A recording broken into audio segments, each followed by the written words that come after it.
What injuries may not be covered by workers' compensation? Attorney Michael Sahn explains. In general, cuts, scrapes, small wounds, or even a single headache are insufficient to be covered by workers' compensation. If you are injured at work and the contents of a first aid kit completely remedy your injury, the injury is usually not severe enough to warrant a workers' compensation claim.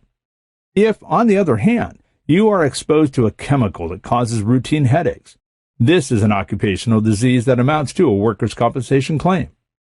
Also, commuting is not considered in the course of your employment. Therefore, injuries suffered while commuting, with rare exceptions, do not give rise to a workers' compensation claim.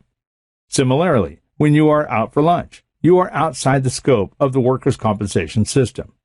Horseplay and fighting also do not fall within the scope of your employment, or injuries caused by alcohol or drug use, so injuries sustained during these activities generally are not workers' compensation claims.